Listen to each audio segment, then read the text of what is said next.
di pelajaran kita hari ini kita sudah belajar tentang hasil-hasil budaya pada zaman logam. Assalamualaikum warahmatullahi wabarakatuh. Waalaikumsalam warahmatullahi wabarakatuh. Sudah siap belajar hari ini? Ya. Oke, silahkan Sahar disiapkan temannya. Bersedia.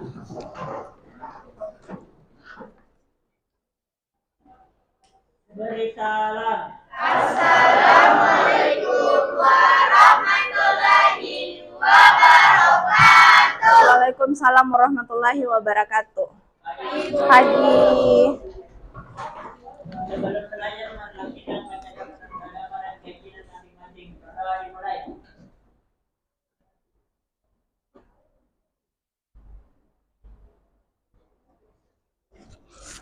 Selesai. Sebelum memulai pelajaran, silahkan dengarkan namanya baik-baik. Ibu absen dulu kehadirannya. M. Valentino,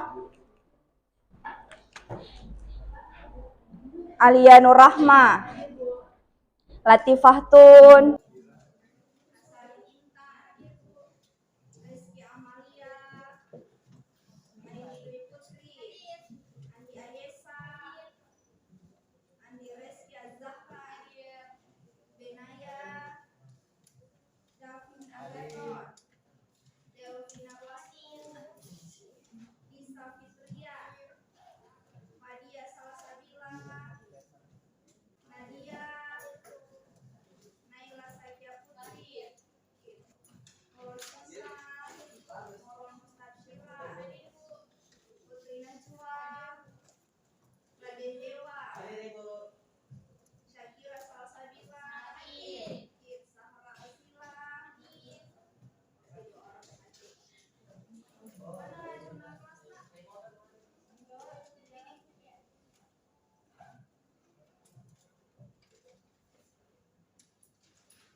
tadinya caranya masih sangat kasar. Kenapa masih sangat kasar? Karena batu yang mereka hasilkan. Sekarang mereka sudah mengenal yang namanya cara membuat logam. Nah, berarti kemampuan berpikir masyarakat Praksara mengalami kemajuan atau tidak? Mengalami, karena tadinya hasil budayanya berasal dari batu, berubah menjadi hasil budaya yang berasal dari logam. Nah, perhatikan poin nomor 2.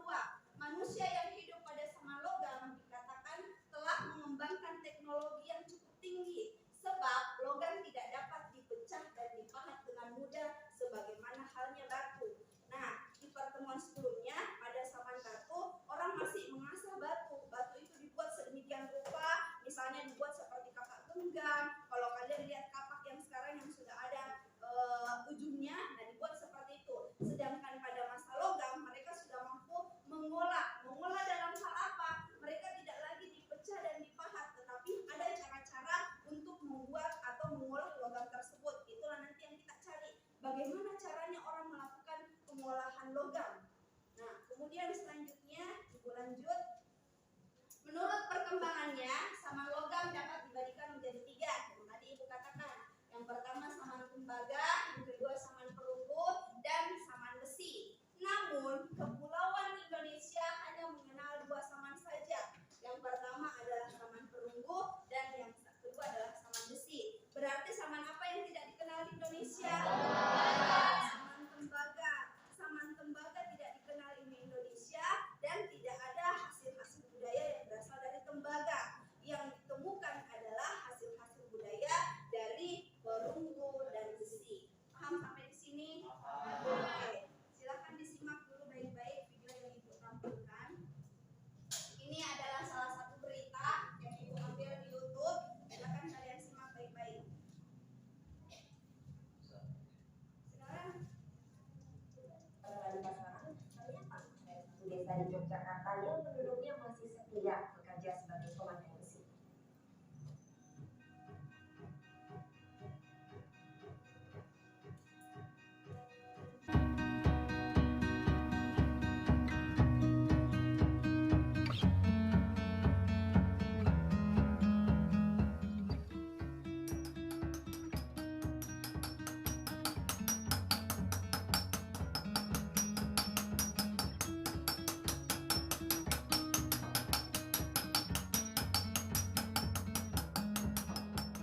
Bekal alat sederhana dan berdekatan dengan percikan besi panas.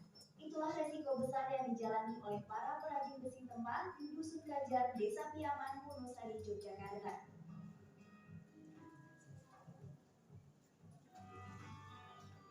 Dusun ini dikenal sebagai kampung pandai besi sejak puluhan tahun silam. Beragam alat pertanian dan peralatan lain seperti sabit, parang, dan pisau dihasilkan dari perajin skala rumahan ini. Para perajin ini mewarisi keterampilannya secara turun-temurun. Kalau membatik besi saya mulai 1985 itu saya sudah mulai kerja pandai besi. Dari dulu sejak kecil di waktu saya sekolah itu sudah berlatih mandiri, pukul-pukul apa gitu. Udah pukul-pukul besi tapi buat kecil-kecilan sendiri, udah berlatih sendiri gitu. Layaknya warga lain di desanya, sejak kecil Sulardi tak pernah meninggalkan percikan api dan besi panas demi mencukupi kebutuhannya sehari-hari. Zaman dahulu itu nenek moyang yang bawa itu pandai besi itu nenek moyang dulu. Jadi nenek moyang itu dari Mbayat, lalu di sini pandai besi. Sudah dari Mbayat itu sudah bisa pandai, lalu turun ke desa sini itu sudah bisa bikin bahan pengrajin atau itu arit untuk pertanian itu, lalu diteruskan di sini orang-orang di ahli waris di Desa Kajar ini. Untuk membuat satu kerajinan dari besi dibutuhkan setidaknya 3 pekerja. 1 orang sebagai pencapit besi yang disebut empu, dan 2 orang sebagai penempa besi yang disebut panja. Panja diupah Rp30.000 per hari, sementara empu Rp40.000 karena dinilai bekerja lebih berat. Dengan alat penjepit, besi yang akan ditempa dipegang oleh empu. Lengah sedikit, besi panas ini bisa saja terbang ke arah si empuk.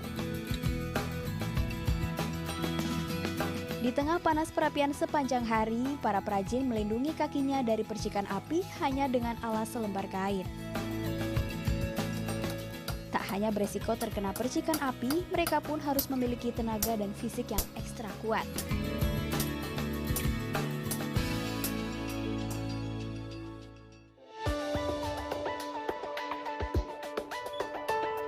Terkenal sebagai kampung pandai besi, tak semua warga mampu menjadi perajin besi tempat. Bukan terkendala keterampilan, melainkan karena terbatasnya peralatan kerja. Kalau kendalanya kalau musim hujan kayak ini ar biasanya ar itu kendala utamanya. Soalnya kan itu yang bikin ar nggak dapat kainnya, susah sarganya. Ya, bahan pembakar besi yang baik adalah arang. Meskipun harganya jauh lebih mahal, tetapi arang menghasilkan pembakaran yang bagus. Proses pemanasan dengan arang juga jauh lebih cepat sehingga produk yang dijual bisa lebih banyak. Tidak sulit bagi para perajin untuk mencari bahan baku besi. Bahan baku utama kerajinan itu bisa diperoleh dengan mudah di bengkel-bengkel mobil atau membeli di toko-toko serta pasokan dari pembeli. Ruang yang dimanfaatkan oleh Heri. Dia satu-satunya penyuplai bahan baku di dusun Kajar. Ya minimal ya 1,5 ton. Ya begitulah. ya dibanding sama modal yang cuma ya timbang ya kurang lebih ya 500 sampai 1000 per hari.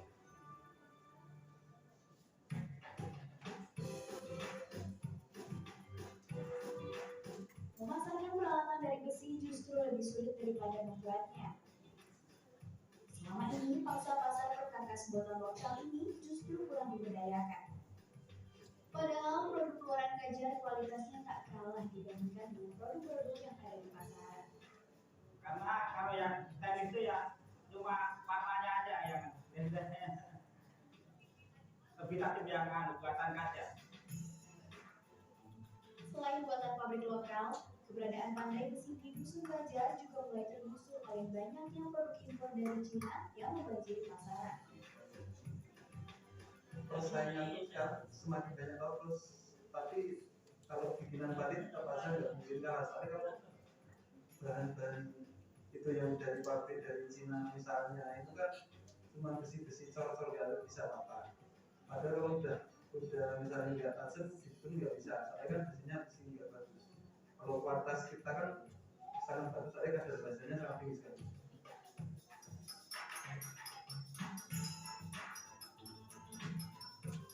Kini perajin besi tempat di dusun Kajar hanya tersisa segelintir orang. Generasi mudanya tak banyak yang tertarik menekuni profesi ini. Di antara persaingan produk pabrik yang semakin meningkat, yang menyebabkan pendapatan dari perajin semakin minim, sebagian warga masih setia dengan profesi dan tradisi yang menyertai pekerjaan ini.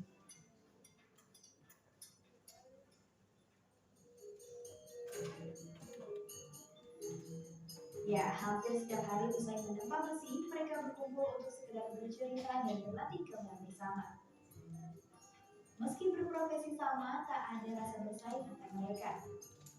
Jadi perajin besi tempa merupakan profesi turun-temurun yang harus dijaga bersama-sama. Inilah potret sebuah desa yang penduduknya masih menjaga tradisi nenek moyang. Lantunan gamelan ini misalnya diproduksi dari mantan perajin yang sudah tidak kuat lagi mengenal besi. Ya, faktor umur dan fisik juga mempengaruhi para perajin untuk berhenti dan menemukan kreasi lain dari besi.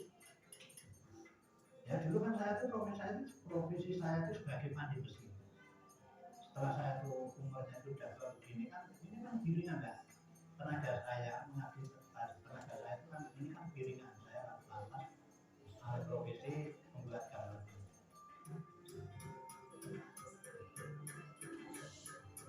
Dari besi pula Selamat bisa mengais rezeki meski semakin hari semakin jarang yang tertarik memesan barang buatannya. Kalau nggak laku gamelan, padahal saya harus mencari uang, itu saya bikin arem juga bisa. Perajin besi tempat Dusun Kajar setia menekuni profesi karena sulit mencari sumber pendapatan baru. Pandai besi malah menjadi potret sisa profesi yang tak lekang di makan zaman.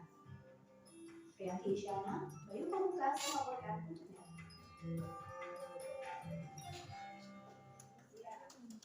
Ini menarik banget. Jadi tadi itu adalah cuplikan sebuah berita yang Ibu ambil dari salah satu stasiun TV. Nah, itu menceritakan tentang salah satu kampung, di mana di kampung tersebut itu mayoritas penduduknya masih bekerja sebagai sebagai pandai besi. Nah, kalau kita di Kota Makassar, kira-kira daerah mana yang ada pandai besinya? Hah? Di daerah mana kira-kira di Makassar? Atau jarang lagi kan ada atau tidak pernah? Ada yang pernah lihat di daerah Sulawesi, di daerah Kota Makassar saja dulu? Ada? Tidak ada, sudah sangat jarang. Nah, kalau kita biasa menemukannya itu masih dilakukan di perkampungan-perkampungan. Tetapi dari tadi yang kita lihat dari video yang sudah kalian amati, tadi ada beberapa hasil budaya seperti misalnya pisau. Nah, ini adalah salah satu peralatan yang mungkin sering kalian gunakan. Bahkan untuk perempuan yang sering membantu ibunya di rumah untuk masak, ini adalah salah satu peralatan yang paling sering kalian gunakan atau orang tuanya kalian gunakan. Nah, itu adalah salah satu hasil budaya yang berasal dari zaman praaksara pada zaman logam dan ternyata masih digunakan pada zaman sekarang. Nah, walaupun sekarang sudah banyak pisau-pisau yang lebih bagus lagi modelnya, tidak lagi pakai kayu gagangnya, ada lagi yang menawarkan berbagai macam warna dan lain sebagainya. Nah, tapi bisa kita perhatikan bahwa di zaman era modern sekarang ini, itu ternyata masih ada perkampungan yang mayoritas masyarakatnya bekerja sebagai pandai besi. Dan ternyata mereka yang bekerja sebagai pandai besi itu adalah keturunan. Dia terturun dari nenek moyangnya, bapaknya pandai besi, kemudian lagi melanjutkan usaha dari bapaknya tersebut. Sampai kemudian nanti generasi selanjutnya. Walaupun tidak menutup kemungkinan bahwa mereka yang melakukan atau berprofesi sebagai pandai besi ini sudah sangat jarang ditemukan. Bahkan kalau kita di kota-kota besar itu sudah sangat jarang. Biasanya kita menemukan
Kelompok 1 tadi apa yang kalian bahas?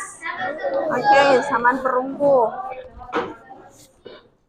Kelompok 2 apa yang kalian bahas? Itu zaman perunggu Ibu. Samaan besi. 3. Kasih kelompok 3 sana. Kelompok 3. 4. Samaan besi. 5, 6 sama.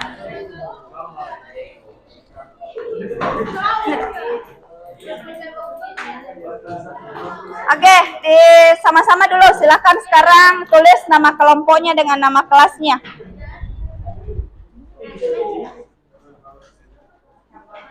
Ditulis nama kelompok dengan nama kelas.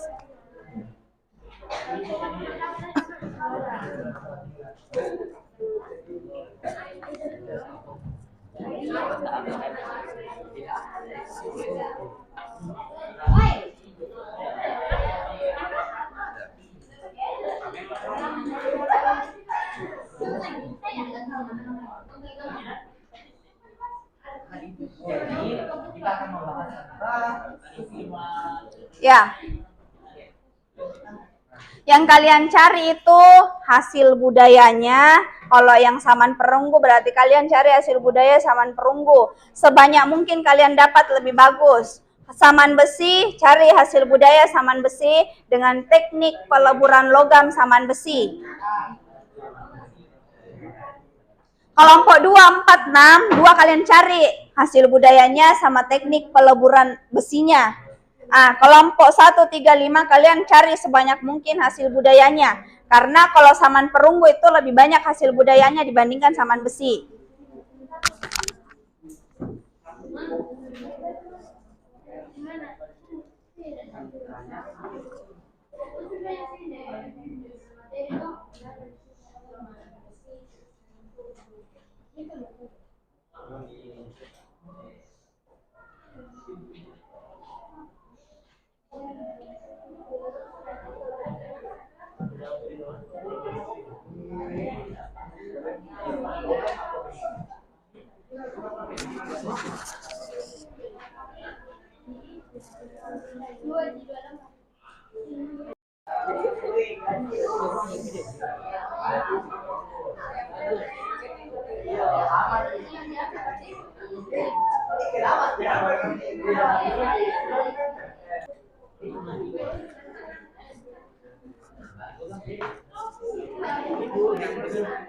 Ya, bukan logam itu kan kau materimu sama perunggu. Kan logam terbagi 3. Yang perunggu itu. Kau kan cari materi. Kita kan cari materi perunggu. Perunggu apa atau besi? Oh, besi di. Karena kalian cari samaan besi, ini kan samaan besi materinya, ini ada hasil budayanya disebutkan di sini. Apa saja hasil budayanya ini deh. Mata kapak bertungkai kayu, cari yang mana itu mata kapak bertungkai kayu. Habis itu tekniknya ini yang 2. Ada teknik apa ini? Ya, teknik cetak tuang dengan teknik 2 setangkup. Itu nanti yang kalian jelaskan. Ya. Kelompok sini dapat apa yang kalian dapat hasil budayanya? Ya. Terus kan tadi Ibu minta tekniknya. Ini tekniknya yang 2. Kelompok sini dapat apa hasil budayanya? Iya, kan tadi saya minta 2 toh untuk kelompokmu. Ini hasil budayanya. Ini kalian dulu cari mana itu kapak bertungkai kayu, mana itu mata pisau. Kemudian tekniknya yang 2 ini.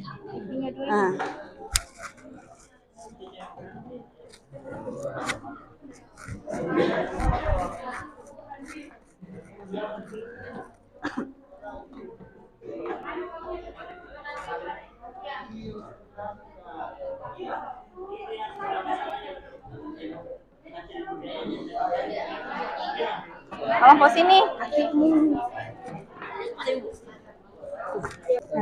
Samaan perunggu. Apa saja kau dapat? Ini 1, ya. darah. Oke. Iya. Iya. Siap. Di gambar.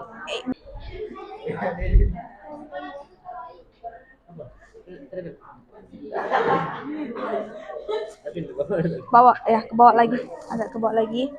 Oke, cari yang materi ya, lagi ke bawah cari saman logam. Saman logam? Iya. Ke bawah. Ah, ya, oke. Kalian materinya apa? Saman perunggu. Saman perunggu.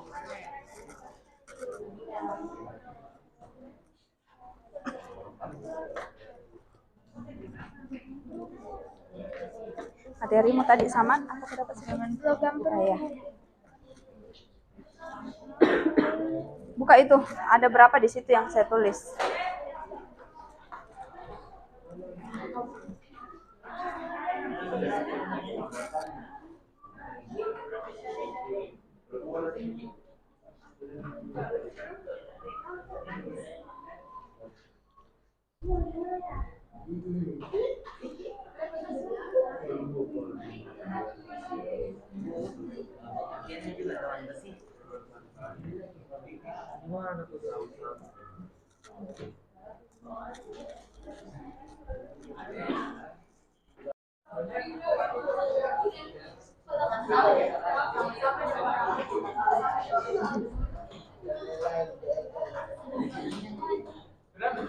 Sudah. Ya, mana itu?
Satu mau ke samanya.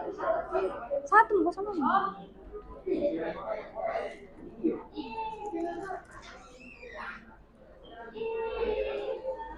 Sudah?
Sudah semua? Saman besi ada saman di mana sesudah beroperasi dan bijinya.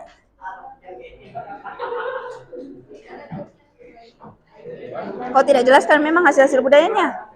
Kau sebutkan saja. Oh, mau dijelaskan juga ini? Boleh dijelaskan.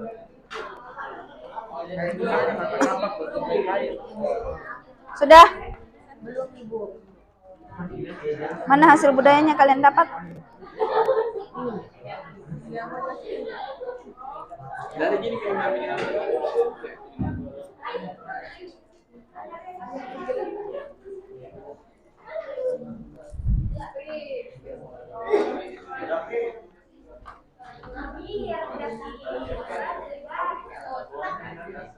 Sisa apa? Udah banyak sih Bu, cuma Iya. mau dipulin aja. Sudah, boleh apa? Boleh. Jangan di luar di Indonesia.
Jangan di luar Indonesia.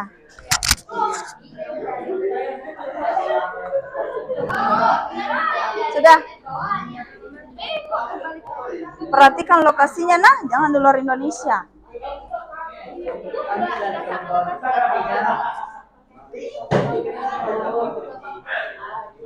Mana? Jauh bos sekali. Negara perunggu kapal jangan bisa kenal bajanya perunggu, patung perunggu, perhiasan perunggu dengan harus. Jangan di luar Indonesia nah. Di Indonesia gitu Bu. Hasil budaya dan teknik peluburan saman besi.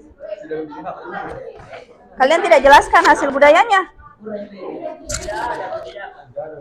Ini ada kau tulis. Tidak, enggak. Ada kau dapat penjelasannya? Apa apa Ji? Sudah. ini yang kapak bermata kayu. Dari aku dapat itu kapak bisa. Tidak apa-apa Ji. Jangan Mi, kalau tidak ada langkai saja. Yang lain ada saja. Iya. Iya.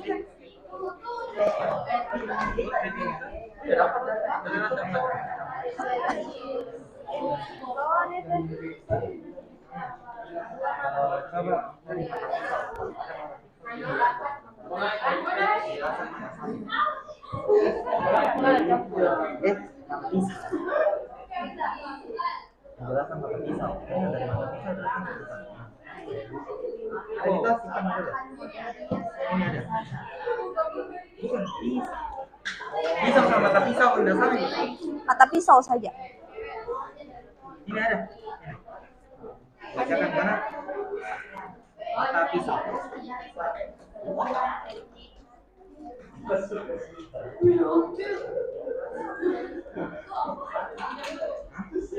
zaman besi. Oh, contoh ini kita besi. Besi bisa pada zaman besi.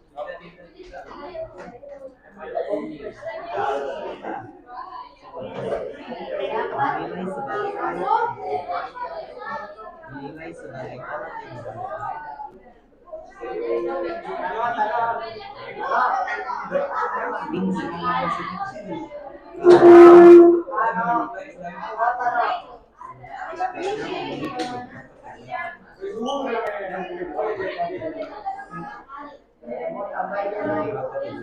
tinggi.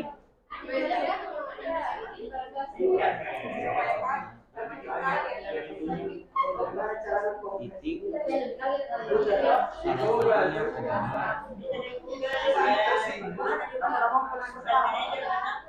untuk melindungi diri dari serangan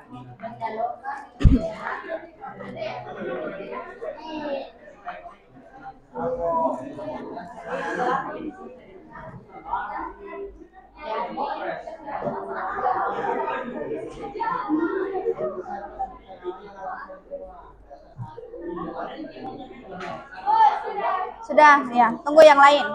Yang lain masih ada? Ya, kelompok 1 dengan 5 sudah.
Sudah.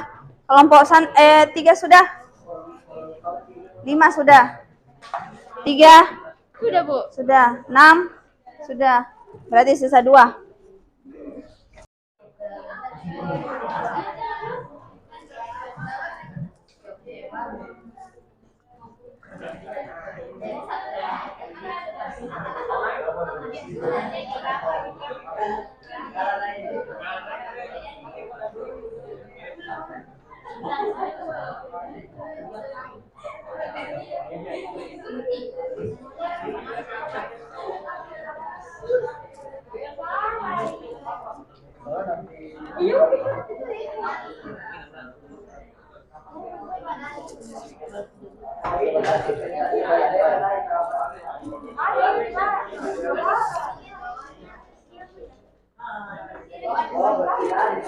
Jangan di luar Indonesia.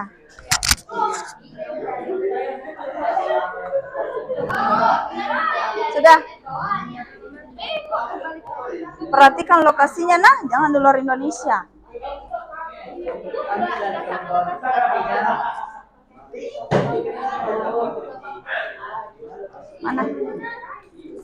cakur sekali.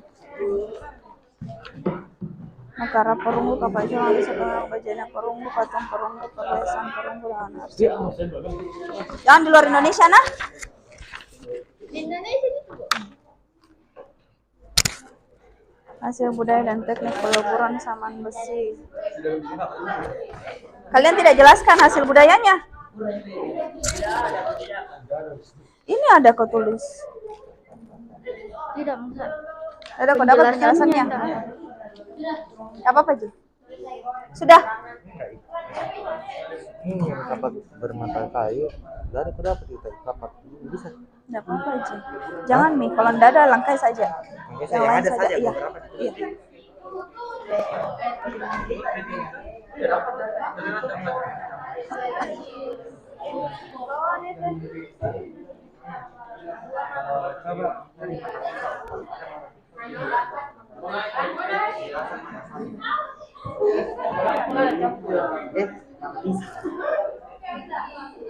Penjelasan mata pisau. Dari mata pisau ini ada. Bukan pisau sama mata pisau pendasarnya. Mata pisau saja. Ini ada. Bacakan mana? Mata pisau.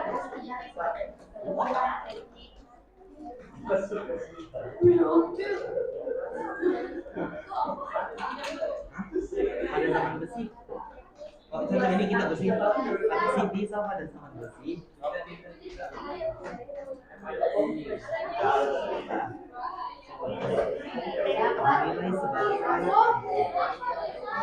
Dinilai sebagai alat yang tinggi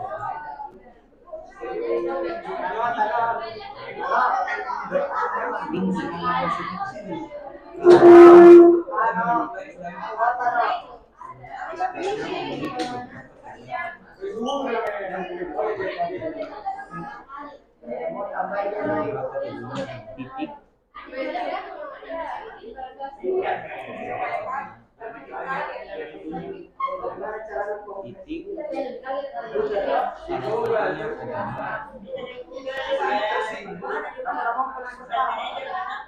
untuk melindungi diri dari serangan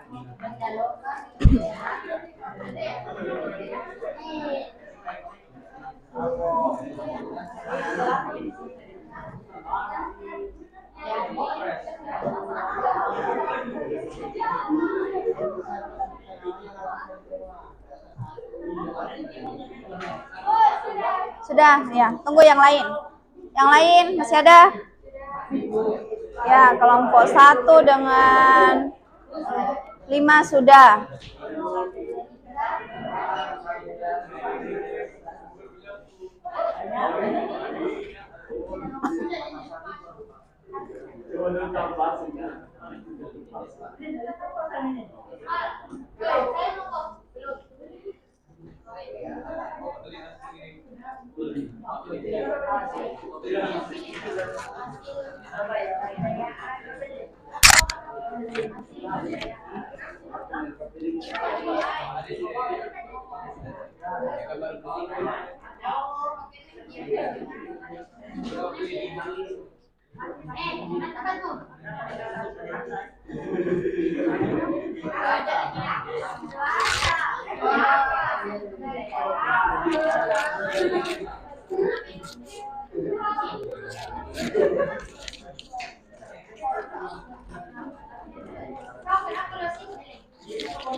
Sudah. Kelompok 3 sudah. 5 sudah. 3 Sudah, Bu. sudah. 6 sudah. Berarti sisa 2.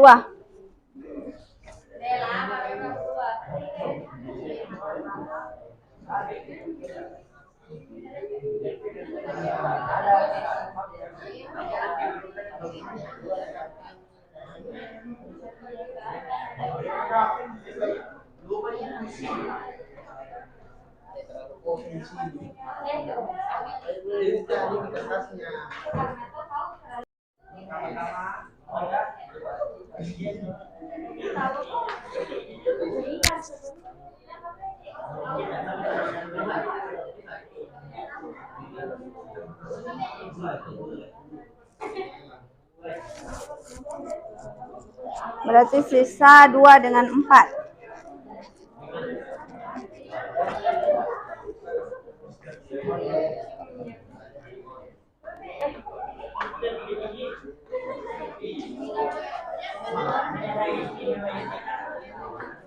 Empat sudah. Sisa ini. Semua saja naik.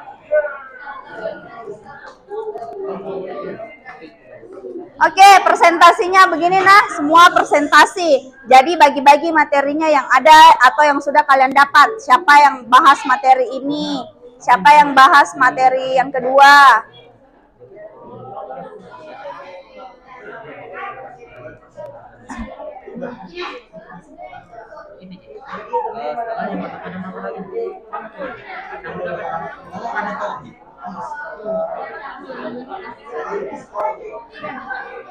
Kata-kata dari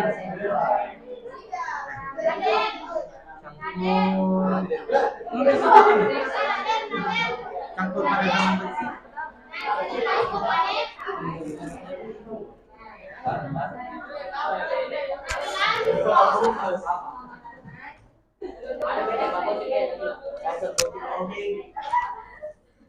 Campur pada zaman bersih.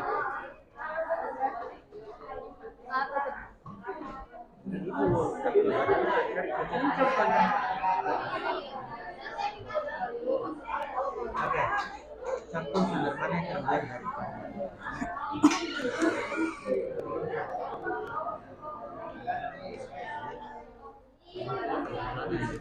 Ya, kelompok 1 sudah tadi toh bagi materinya. Dibagi siapa yang bacakan materi ini, siapa yang presentasikan materi ini. Iya, semuanya. Semuanya. Iya. Bagi materinya, siapa yang materi pertama, siapa materi kedua.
Empat sudah. Iya, dibagi materinya. Kelompok 2 sudah. 6 kan sudah. Sudah dibagi materinya. Kalian yang kelompok 2 sudah 6 sudah dibagi materinya. Nanti saya bagikan ini first. Jadi Hah?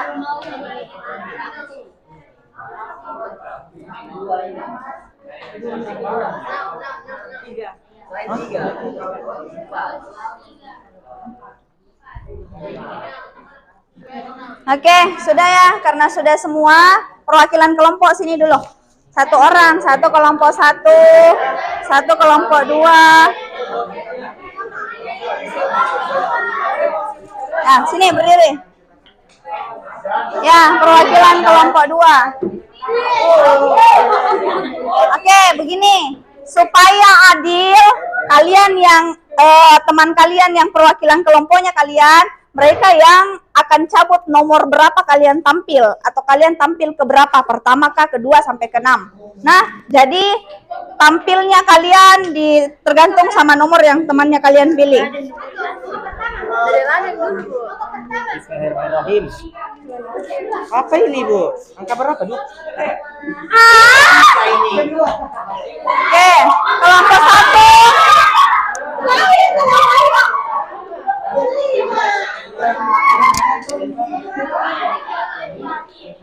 Yang dapat nomor 1 siapa? Kelompok 2. Yang dapat nomor 2. Siapa yang dapat nomor 2? Kedua tampil.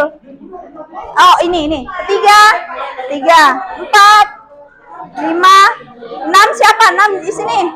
Oh, sesuai sama kelompoknya. Oke, kita langsung saja perhatikan ke sini. Semuanya perhatikan ke Ibu. Oke, di sini ketika kelompok lain presentasi, sebentar Ibu kasih waktu, ada moderator 1 orang. Nanti moderator itu silahkan kasih kesempatan temannya 5 menit untuk bertanya, 1 saja pertanyaan. Paham? Ya, silakan kelompok yang tampil pertama. Beri aplaus dulu tawa.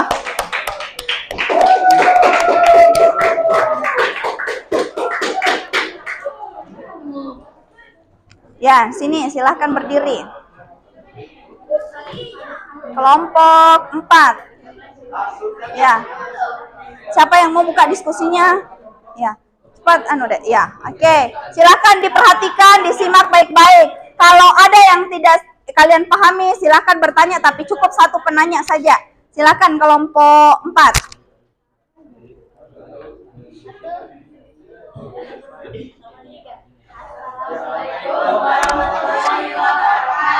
Waalaikumsalam warahmatullahi wabarakatuh. Selamat pagi semuanya, kami dari kelompok 4 akan mempresentasikan hasil diskusi kami. Adapun anggota dari kelompok 4 yaitu saya Delvina Rasulati,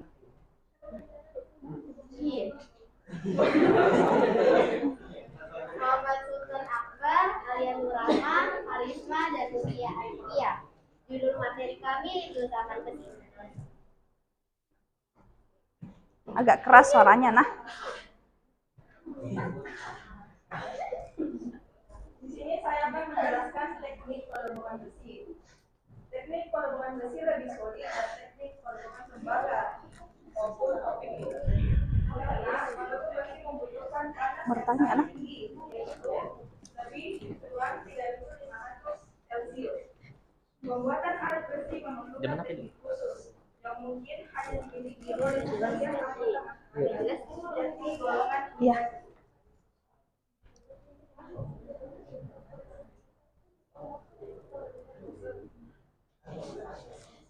Teknik pembuatan hasil kebudayaan zaman logam.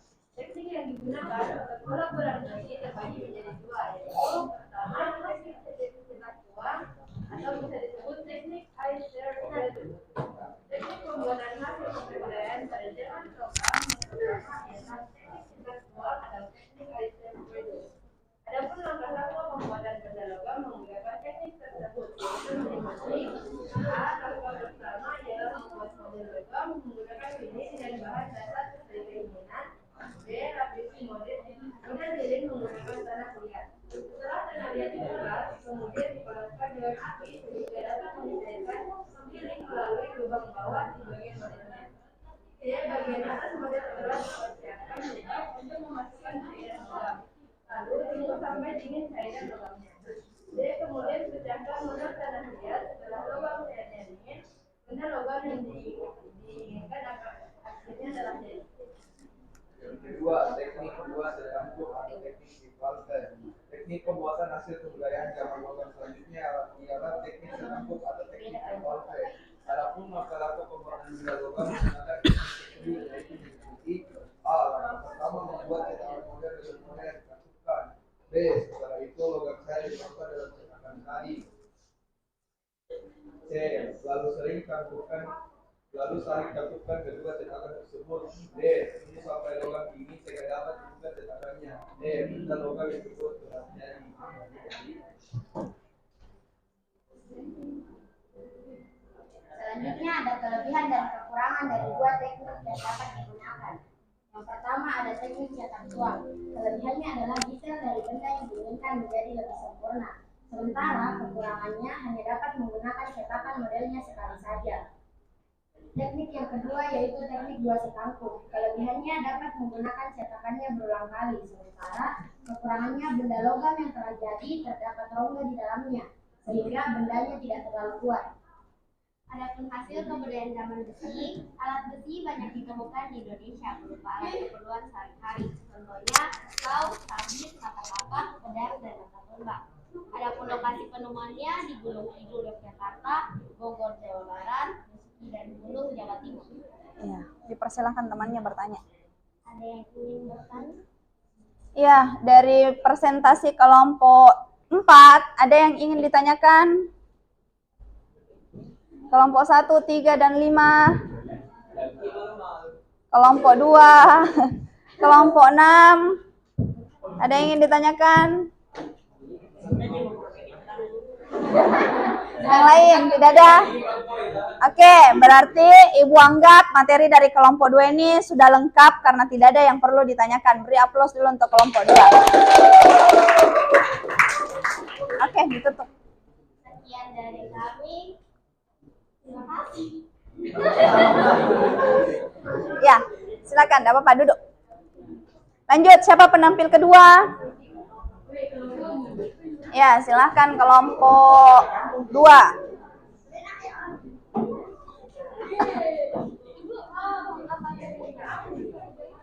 Ya. Dia 2, kelompok besi itu dua materinya. Mereka cari hasil budayanya sama teknik peleburannya. Kalau kalian yang perunggu cuma budayanya saja. Nanti kau bertanya sama kelompok ini. Ada berapa caranya? Sudah, oke, silakan sini cepat kelompok 2.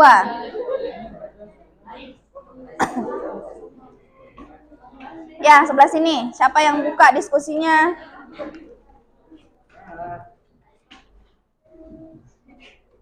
Ya, silahkan kelompok 2. Assalamualaikum warahmatullahi wabarakatuh. Waalaikumsalam warahmatullahi wabarakatuh. Selamat pagi, kami dari kelompok 2 ingin mempresentasikan kami diskusikan tentang zaman besi, tentang hasil kebudayaan zaman besi dan tekniknya. Zaman besi adalah zaman di mana manusia tidak dapat menggunakan besi dan besinya untuk dituang menjadi alat-alat diperlukan. Alat-alat besi yang dibutuhkan antara lain mata kelapa, tunggal kayu, mata pisau, mata sabit, mata pedang, dan cangkul. Alat-alat tersebut ditemukan di Gunung Kidul, Yogyakarta, Bogor, Jawa Barat, Besuki, dan Gunung Jawa Timur. Mata pisau pada zaman besi dinilai sebagai alat yang bernilai tinggi karena memiliki beberapa kegunaan. Salah satunya adalah untuk melindungi diri dari serangan binatang buas yang masih berkeliaran pada saat itu. Mata sabit merupakan peninggalan zaman besi. Alat ini berfungsi untuk menyabit tumbuhan. Fungsi lain dari mata sabit adalah untuk bertahan diri dari serangan binatang buas.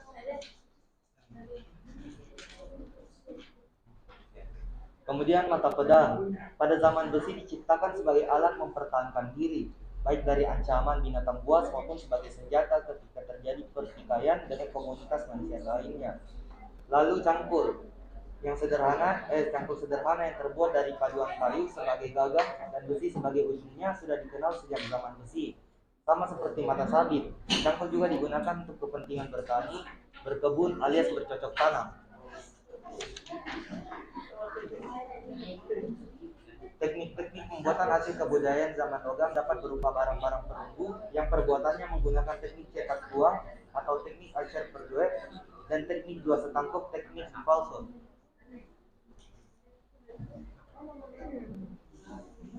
Teknik slide adalah cara pengolahan logam menggunakan cetakan yang terbuat dari lilin yang membungkus salon liat. Langkah pertama teknik ini adalah membuat potongannya dengan memanfaatkan lilin. Setelah itu lilin akan dilapisi dengan talan liat untuk membuat cetakannya. Teknik kedua yaitu teknik dua setangkup atau teknik adalah cetak logam menggunakan cetakan yang terbuat dari batu. Diletakkan atau diikat dengan menggunakan kayu atau jurus. Setelah diletakkan dan diikat, dimasukkan ke dalam cetakan melalui gulung yang ada di atas cetakan.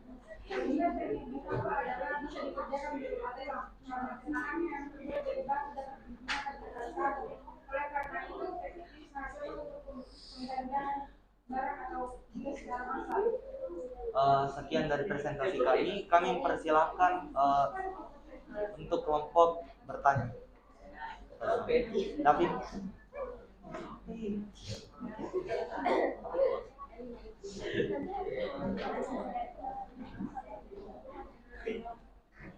Ini saya.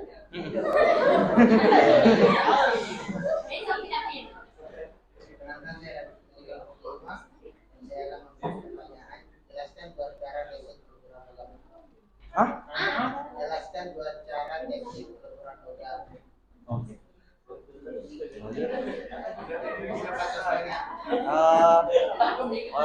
Yang pertama itu adalah teknik acer perduet, kemudian teknik bivalve. Contohnya Tadi dijelaskan. Makanya teknik acer perduet itu adalah cara pengolahan logam menggunakan cetakan yang terbuat dari lilin yang dibungkus tanah liat. Kemudian teknik dua setangkup atau teknik bivalve adalah teknik cetak logam menggunakan cetakan yang terbuat dari batu.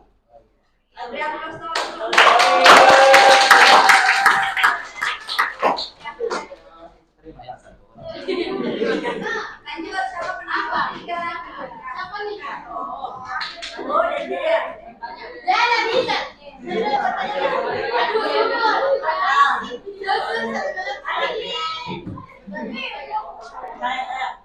Semangat Fadhiha.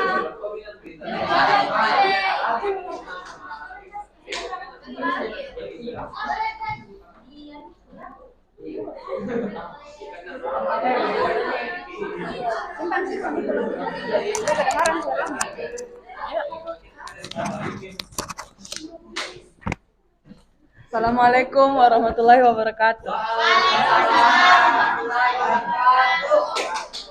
Berdirinya kami di sini ingin mempresentasikan hasil diskusi kelompok kami.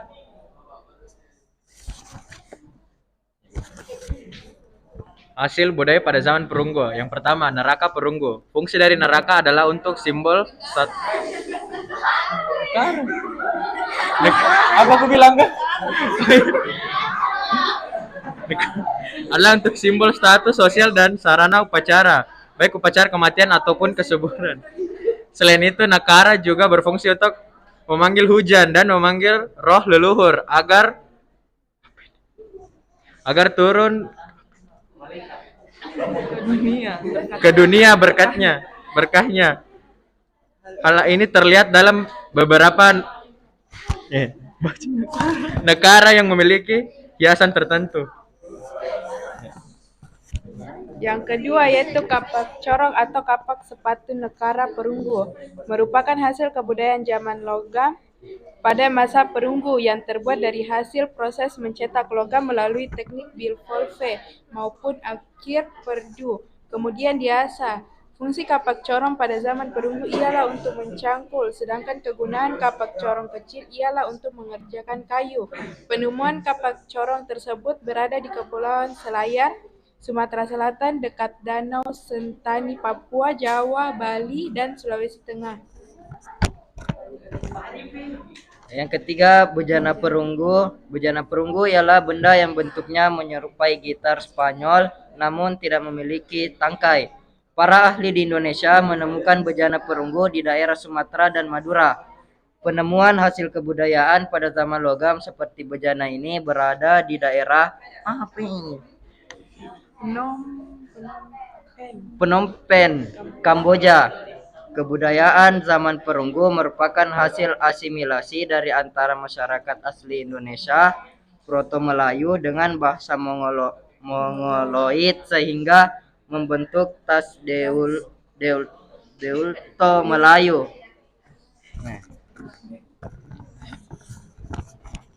Yang keempat ada patung perunggu. Patung perunggu yang ditemukan di Indonesia mempunyai bentuk yang bermacam-macam, seperti bentuk orang atau hewan. Daerah penemuan patung perunggu diantaranya di Riau, Bogor, Jawa Timur, Palembang, Nusa Tenggara Timur, dan Sulawesi Tengah. Perhiasan perunggu. Perhiasan yang ukurannya kecil kemungkinan hanya digunakan sebagai alat tukar atau benda pusaka. Sedangkan gelang yang mempunyai hiasan umumnya berukuran besar dan tebal. Gelang dan cincin perunggu ditemukan hampir di semua daerah perkembangan budaya perunggu di Indonesia.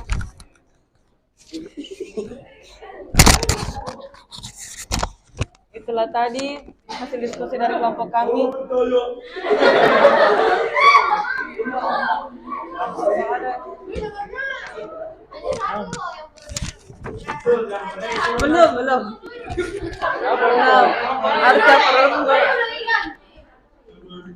Arca perunggu yang berbentuk ada yang berbentuk manusia, ada pula yang berbentuk binatang. Umumnya berukuran kecil dan terdapat cincin di bagian atasnya.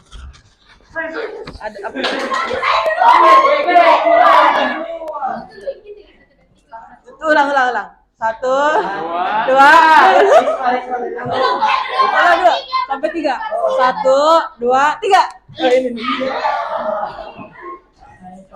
Kapan teman-teman dimulai di Indonesia? Dimulai di Indonesia.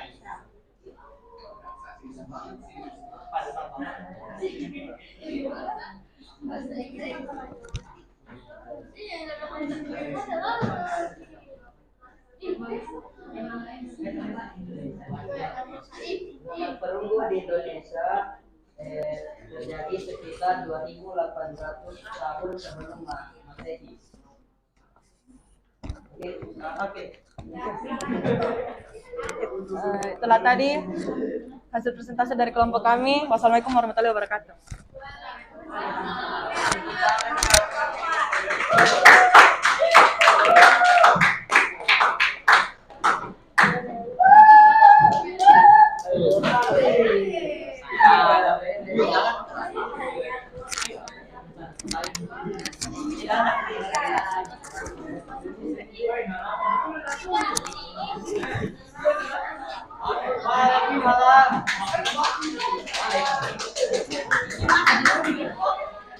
Assalamualaikum warahmatullahi wabarakatuh. Waalaikumsalam warahmatullahi wabarakatuh. Selamat pagi teman-teman. Kami akan mempresentasikan hasil kerja kelompok kami. Sebelum itu perkenalkan nama anggota kelompok kami. Yang pertama Syakira Salsabila, yang kedua Muhammad Adnan, yang ketiga Davina Gaton, yang keempat Nadia, dan terakhir saya Rizky Azhara. Judul materi kami yaitu Zaman Perunggu. Hasil budaya zaman perunggu. Yang pertama, bejana perunggu. Penemuan hasil kebudayaan pada zaman logam seperti ini berada di daerah Phnom Penh, Kamboja. Hasil peninggalan zaman perunggu ini menjadi bukti bahwa kebudayaan logam di Indonesia tergolong dalam satu kebudayaan logam Asia yang pusatnya terdapat di Dongson. Kebudayaan zaman perunggu merupakan hasil asimilasi dari antara masyarakat asli Indonesia Proto Melayu dengan bangsa Mongoloid sehingga membentuk ras Deutero Melayu atau Melayu Muda. Yang kedua ada Nekara Perunggu. Fungsi dari Nekara Perunggu adalah untuk simbol status sosial dan sarana upacara, baik upacara kematian maupun kesuburan. Selain itu, Nekara juga berfungsi untuk memanggil hujan dan memanggil roh leluhur agar turun ke dunia sehingga memberikan berkatnya. Terus yang ketiga itu ada kapak corong atau kapak sepatu. Penemuan kapak corong tersebut berada di Kepulauan Selayar, Sumatera Selatan dekat Danau Sentani, Papua, Jawa, Bali, dan Sulawesi Tengah. Fungsi perunggu ialah untuk mencangkul, sedangkan kegunaan kapak corong ialah untuk mengerjakan kayu. Adapun kapak corong dengan bagian tajam melengkung panjang yang berguna untuk tanda kebesaran kepala suku ataupun untuk upacara.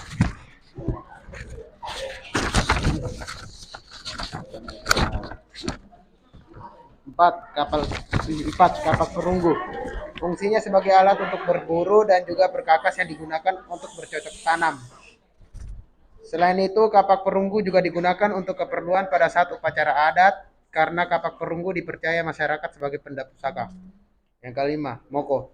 Moko banyak ditemukan di Alor, Nusa Tenggara Timur, berfungsi sebagai emas kawin atau belis, alat tukar, alat-alat upacara, alat musik, bahkan sebagai pengganti nyawa manusia yang dibunuh atau karena kecelakaan. Silakan. 6. Patung perunggu. Patung perunggu di Indonesia banyak ditemukan di Sumatera Selatan, Lampung, Jawa Tengah, dan Jawa Timur. Patung yang berbentuk manusia antara lain untuk menggambarkan bentuk penari dengan gambar dinamis. 7. Arca perunggu.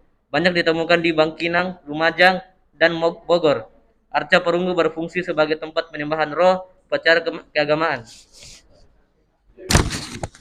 Itulah tadi hasil presentasi kelompok kami. Sebelum itu ada yang ingin ditanyakan? Kelompok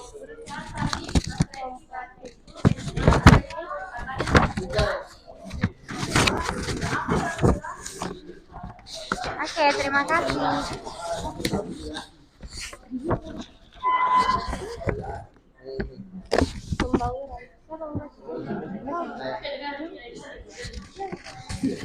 Asimilasi adalah pembauran satu kebudayaan yang disertai dengan hilangnya ciri khas kebudayaan asli sehingga membentuk kebudayaan baru.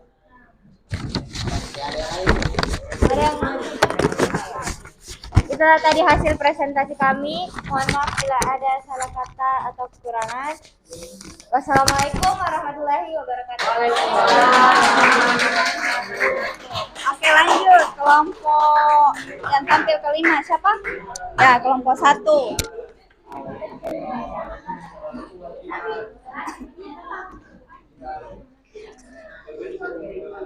Ini Laura deh.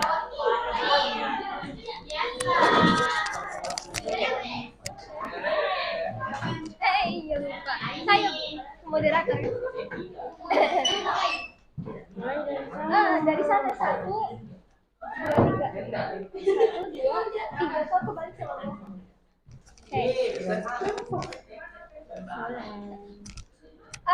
Selamat pagi semuanya. Assalamualaikum warahmatullahi wabarakatuh. Waalaikumsalam warahmatullahi wabarakatuh. Kami dari kelompok 1 ingin menjelaskan mengenai materi kami yaitu hasil budaya zaman perunggu. Saya selaku moderator Laura Indah Dewi Cayani dan anggota-anggota saya sekaligus pemateri kali ini bernama Mahesa Fatin, Faruk Muyasar, Fadia Salsabila, Aini Dwi Putri, dan Nurul Mustafsirah.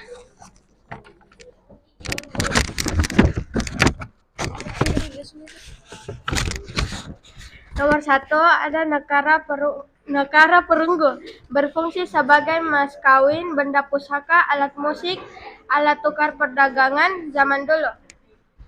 Fungsi dari Nekara adalah untuk simbol status sosial dan sarana upacara, baik upacara kematian ataupun kesuburan. Selain itu, Nekara juga berfungsi untuk memanggil hujan dan memanggil roh leluhur agar turun ke dunia memberikan berkatnya. Yang kedua, kapak perunggu. Kapak perunggu dibagi menjadi dua, yaitu kapak corong dan kapak upacara. Kapak corong berfungsi untuk membalik tanah layaknya cangkul dan membantu manusia untuk bercocok tanam. Dan kapak upacara berfungsi sebagai peralatan atau sarana upacara. Yang ketiga ada bejana perunggu, ditemukan di Sumatera dan Madura. Bejana perunggu berbentuk bulat panjang seperti keranjang tempat ikan yang diikat di pinggang. Yang keempat ada arca perunggu. Arca perunggu ditemukan di Bangkinang, Riau, Semayang, Jawa Timur, Palembang, Sumatera Selatan, dan Limbang, Bogor. Fungsi dari arca perunggu ialah sebagai tempat penyembahan roh upacara keagamaan. Yang kelima ada perhiasan perunggu. Contohnya seperti cincin, kalung, anting-anting, dan manik-manik dari perunggu. Berfungsi untuk menambah keindahan bagi yang mengenakannya dan berfungsi untuk menghias suatu benda. Yang keenam ada senjata perunggu. Macam-macam senjata perunggu yaitu 1. Tombak perunggu digunakan untuk menangkap ikan di tepi sungai dan sebagai alat pelindung diri dari ancaman hewan buas dan bahaya lainnya. Yang kedua, belati, senjata yang memiliki bilah tajam dan lubang paku untuk dipasang di gagang. Yang ketiga, ada perisai, berfungsi sebagai alat pelindung diri yang memblok atau menangkis serangan musuh dan hewan buas. Yang ketujuh, ada alat-alat musik dari perunggu. Yang pertama ada gong, berfungsi sebagai benda pusaka, pelengkap kesenian, peralatan upacara adat. Yang kedua, bonang, berfungsi sebagai pengiring musik pada upacara adat dan upacara tertentu. Yang terakhir adalah saron, berfungsi sebagai pengisi melodi utama dalam memainkan gamelan. Sekian materi-materi dari kami. Jika ada pertanyaan, boleh silakan. Ada yang ingin bertanya? Ya, silakan Gina. Santai, santai. Boleh silakan Gina. Perkenalan diri dari kelompok mana dan sebutkan pertanyaannya.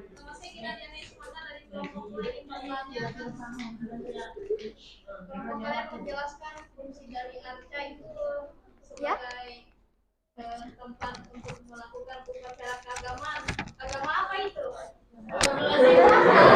Ya ampun. Kalau menurut yang saya pahami ya, kan ini kayak kehidupan di zaman dulu ya. Bisa dibilang kayak zaman-zaman mereka kayak masih menyebar roh-roh yang ini. Jadi kayak nggak ada khas, nggak ada khusus kayak agama apanya gitu. Yang ditahu ya untuk menyebar roh. Iya.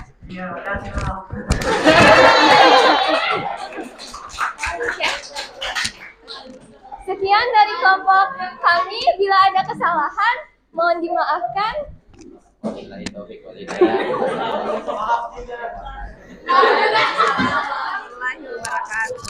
lanjut kelompok terakhir.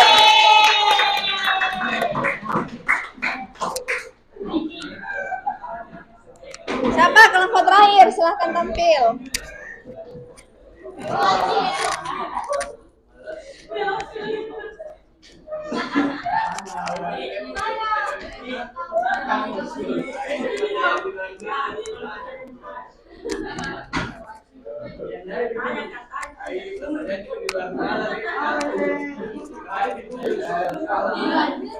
Ada. Kasih tenan dulu teman-teman.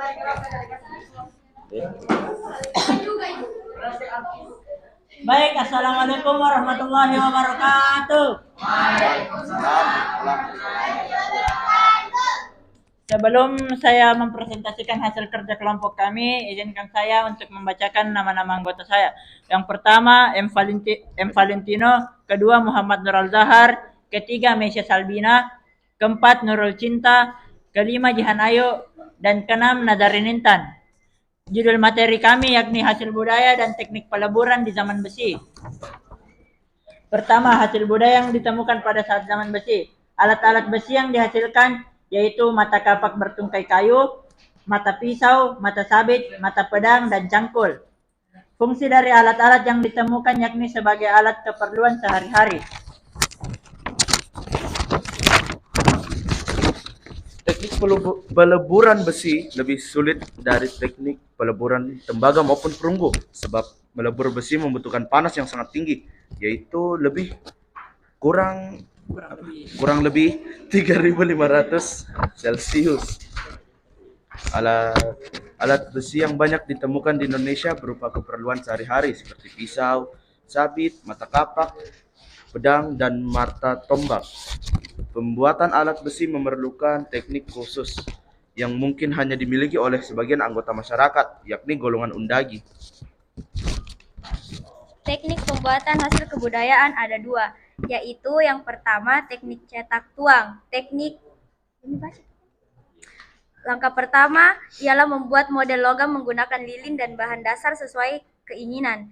Yang kedua, lapisi model lilin menggunakan tanah liat. Setelah tanah liat mengeras, kemudian dipanaskan dengan api sehingga dapat mencairkan lilin melalui lubang bawah di bagian modelnya.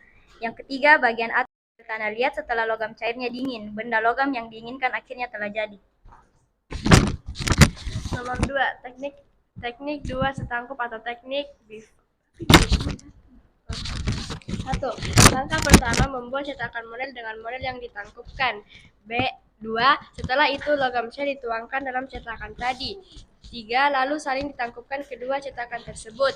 4. Tunggu sampai logam dingin sehingga dapat dibuka cetakannya. 5. Benda logam yang dibuat telah jadi.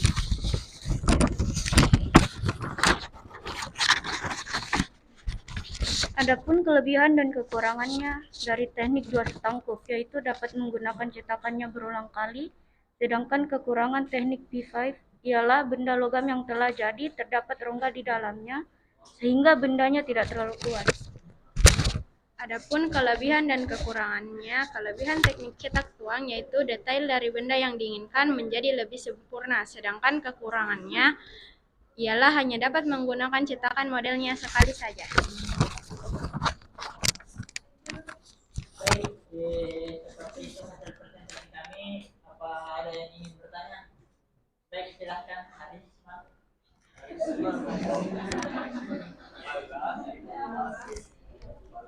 Kan tadi dibilang teknik peleburan besi itu lebih susah dari teknik peleburan tembaga sama perunggu karena dia butuh panas yang sangat tinggi. Kira-kira apa alasan lainnya teknik peleburan besi itu lebih sulit dari teknik peleburan tembaga ataupun perunggu? Selain tadi karena dia butuh panas yang sangat tinggi.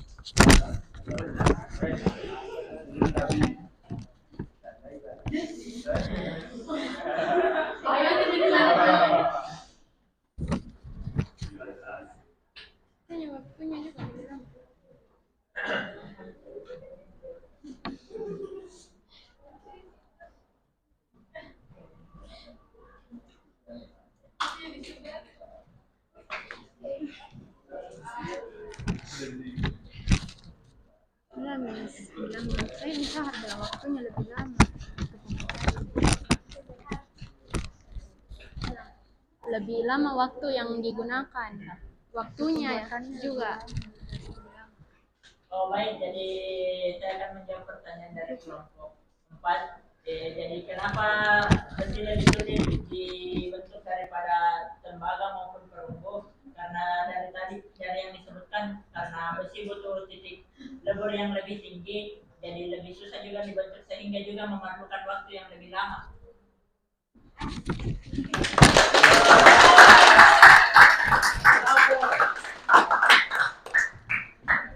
Baik, sekian presentasi dari kami. Lebih dan kurang mohon maaf. Assalamualaikum warahmatullahi wabarakatuh.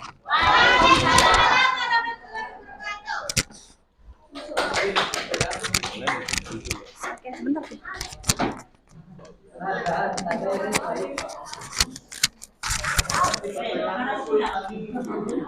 Mau kemana? Terus ya?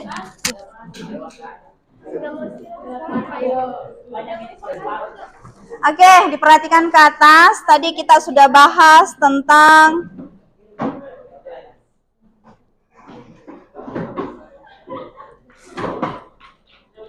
tadi sudah bahas tentang saman perunggu dengan saman besi. Kenapa saman tembaga tidak dibahas?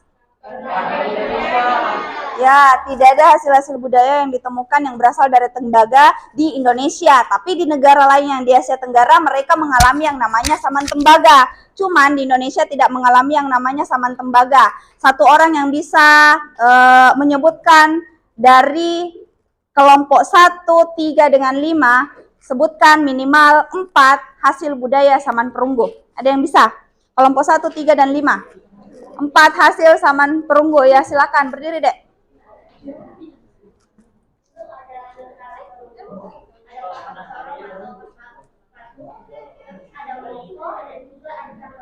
Oke, kelompok 2, 4, dengan 6. Sebutkan 2 teknik peleburan logam. Apa yang pertama? Berdiri. Yang pertama ya teknik Shirper 2, yang kedua teknik Blondstock atau teknik Bivalve. Oke, teknik Bivalve dengan teknik Shirper 2. Nah, jadi gini, kesimpulan dari pelajaran kita hari ini, kita sudah belajar tentang hasil-hasil budaya pada saman logam.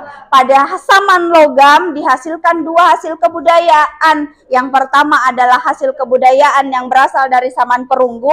Ada yang pertama Nekara Perunggu, ada Becada Perunggu, kemudian ada Kapak Corong, dan berbagai macam hasil budaya yang dihasilkan dari perunggu. Pernah lihat orang meraih medali? Nah, salah satunya yang diraih itu adalah medali perunggu. Itu kalau dia dapatkan juara 3 atau juara 2? Juara 3. Oke, nah itu salah satu hasil budayanya. Jadi suatu saat ketika kalian mengikuti lomba, kalau rezekinya kalian misalnya dapat juara 3, berarti kalian mendapatkan medali perunggu. Itulah salah satu contoh hasil-hasil budaya di zaman sekarang pada masa perunggu atau dihasilkan dari perunggu. Kemudian yang kedua, saman besi. Nah, ternyata di kelompok 2, 4, dan 6, mereka itu mendapatkan teknik peleburan besi. Mereka mendapatkan 2 teknik. Ternyata ada 2 caranya peleburan besi. Dari video yang tadi kalian nonton, ternyata jawabannya adalah ada cara. Kalau dari video tadi yang kalian nonton, berarti ada cara lain. Nah, menghasilkan atau meleburkan besi. Yang pertama adalah teknik Bivalve, yang kedua adalah teknik Shirper 2. Berarti materi kita di pertemuan sebelumnya dengan pertemuan hari ini sudah lengkap semua.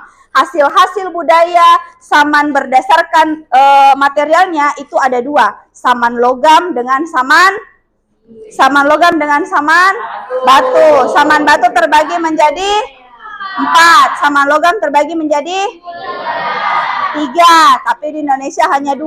Paham nah? Oke, kita lanjutkan nanti di pertemuan selanjutnya. Kita akan belajar tentang asal-usul nenek moyang bangsa Indonesia. Jadi, pelajari bukunya.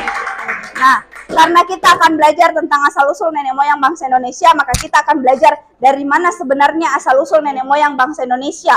Ada yang mengatakan berasal dari Yunan, ada yang mengatakan berasal dari Nusantara, ada yang mengatakan berasal dari Afrika, ada juga dari Taiwan. Nah, itu yang akan kita bahas sama-sama di pertemuan selanjutnya. Silakan disiapkan dulu sahar.